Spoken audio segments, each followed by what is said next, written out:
Y la hemofilia C, que sería la más leve, diremos así, y la más infrecuente, que se debe a un déficit al factor 11 de la coagulación.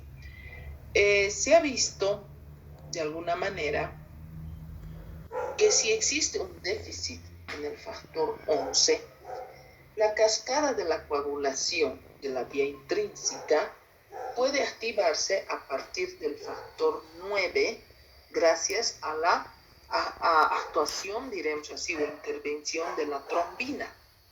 ¿Ya? Es por eso que estos pacientes con hemofilia C se considerarían los más leves dentro de estos grupos e inclusive asintomáticos. ¿Ya? Es decir, son los menos.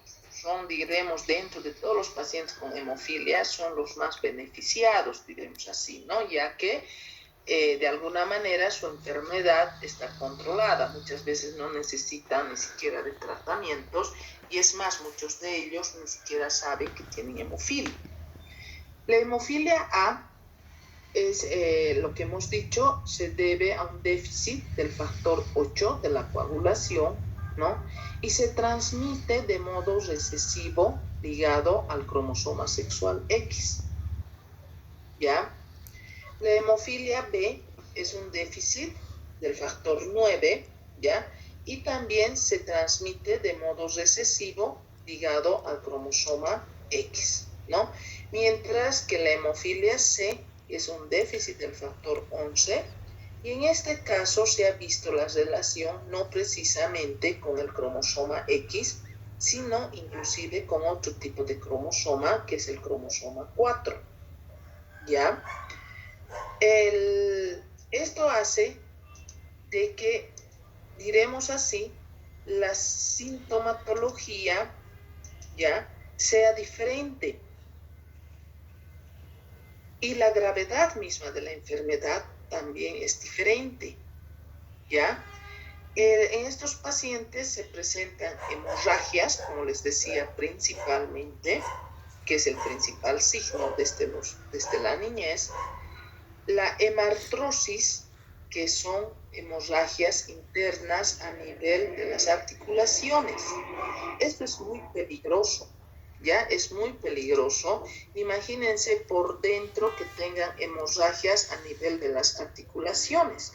Constantemente van a sufrir estas personas de hinchazón, de inflamación, de edema a nivel de sus articulaciones, ¿no? Y obviamente eso hace que se vayan degenerando, sobre todo a nivel de las rodillas y de los codos, que son las articulaciones que las 24 horas del día estamos manejando, ¿verdad? Inclusive de dormidos manejamos, ¿o no? Estamos dormidos, aparecemos acurrucados, luego otra vez hacemos flexión, sacamos los brazos, volvemos a meter, doblamos. Imagínense si cada uno de nosotros controlaría cuánto movimiento de esas articulaciones hacemos en las 24 horas del día. Entonces se van degenerando y se da lugar a la artropatía hemofílica, que es muy doloroso para el paciente degenerativo, que finalmente en algún momento hay que colocar prótesis a esos pacientes. También a nivel de las caderas, ¿no? O sea, prácticamente todas nuestras articulaciones hacen que nosotros tengamos un movimiento continuo y normal de nuestro cuerpo, ¿ya?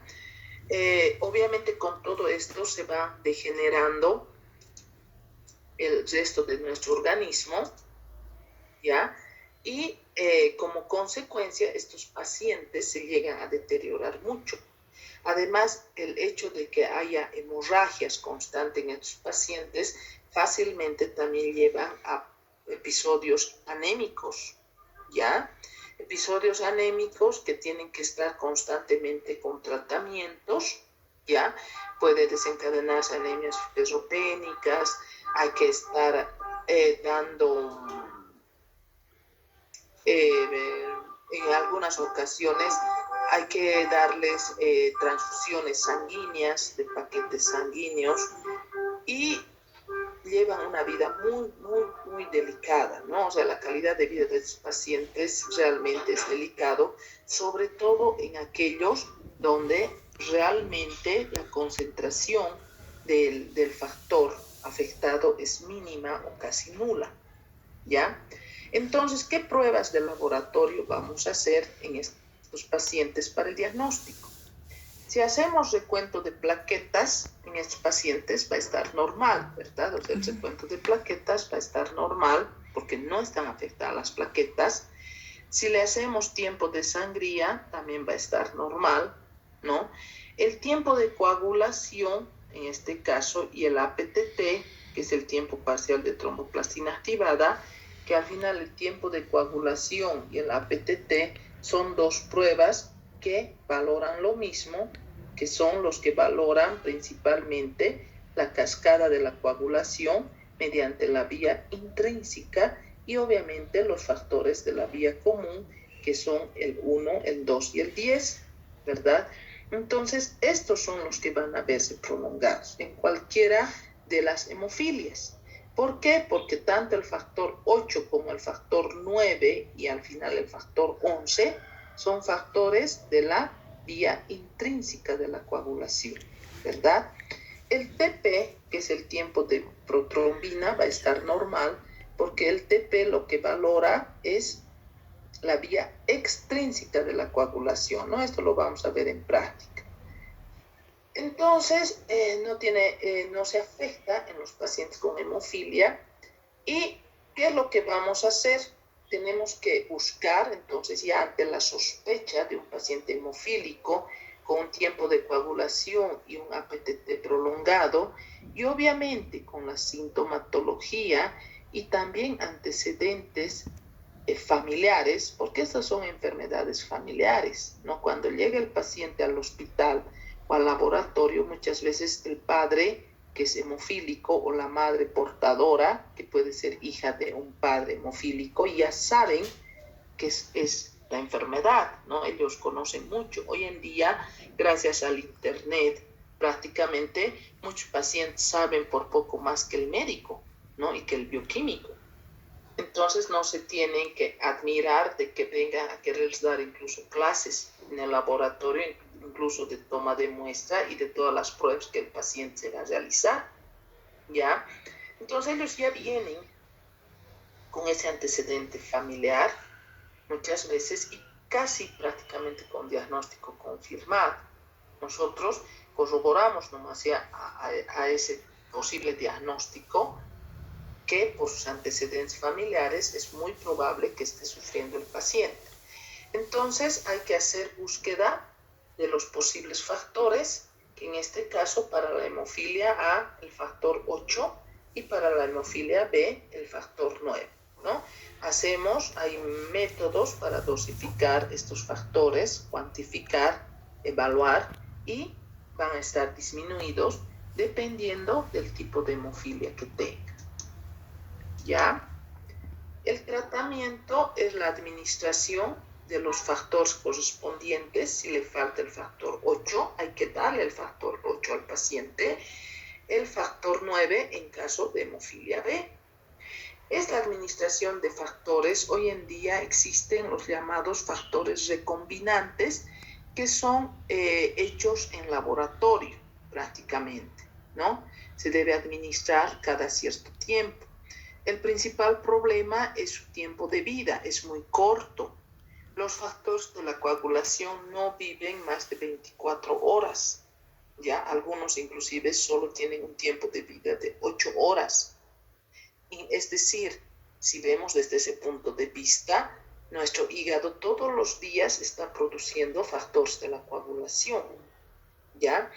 Y estos pacientes, dependiendo de la gravedad, muchos de ellos tienen que recibir por lo menos 2 a 3 veces a la semana su dosis, diremos así, de factor de la coagulación que necesita para llevar una vida, diremos así, casi normal, ¿ya?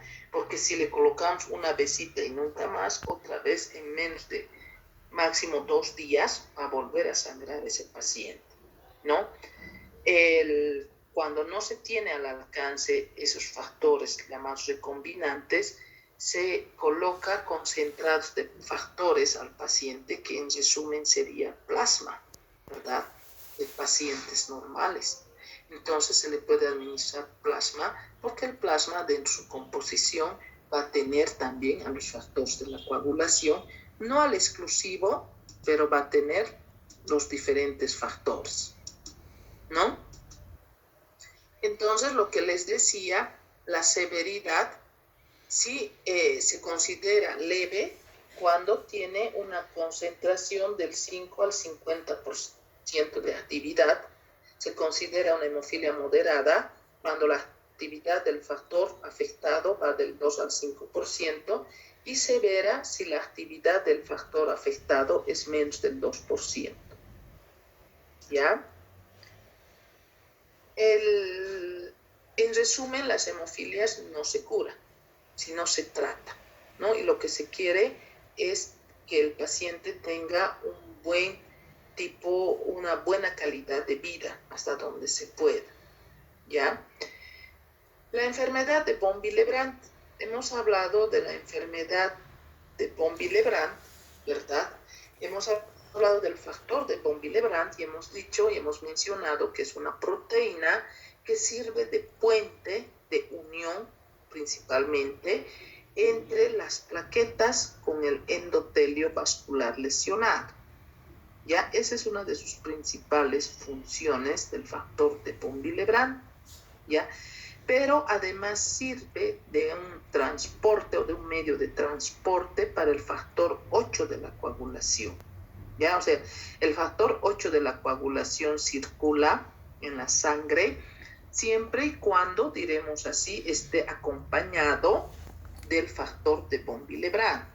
De manera que si no tenemos el factor de von Willebrand, el paciente que no tenga este factor de manera normal, ¿ya? El factor 8, si bien va a ser sintetizado normalmente, y al no tener un medio de transporte adecuado, se va a degradar, diremos así, en menor tiempo en nuestro organismo. Es por eso que la enfermedad de von Willebrand se debe hacer un diagnóstico diferencial con la hemofilia A. O sea, un paciente con sangrados puede confundirse o debe hacerse un diagnóstico diferencial entre paciente con hemofilia A y la enfermedad de von Willebrand. ¿Ya? En general, las hemofilias y la enfermedad de von Willebrand puede tener la misma o casi la misma sintomatología, y hay que hacer búsqueda de estas diferentes enfermedades, ¿ya? Es también una enfermedad hereditaria y se debe a la deficiencia, lo que les dije, del factor de von Willebrand. El factor de von Willebrand actúa, como les dije, en la adhesión de las plaquetas al endotelio vascular lesionado, y también sirve para transportar al factor 8 de la coagulación. ¿Ya? Los síntomas de esta enfermedad son, diremos así, más ligeros, ¿ya? Más ligeros que los síntomas de las hemofilias, ¿ya? Existen hemorragias mucocutáneas en los pacientes y también se pueden presentar hematomas, ¿ya? En la piel del paciente. O sea, el paciente dice, siempre me sale verdes y no sé por qué, de por sí, porque ni me he golpeado, ni me he lesionado, pero van apareciendo estos verdes, estos hematomas en mi cuerpo, ¿ya? La enfermedad de von Willebrand también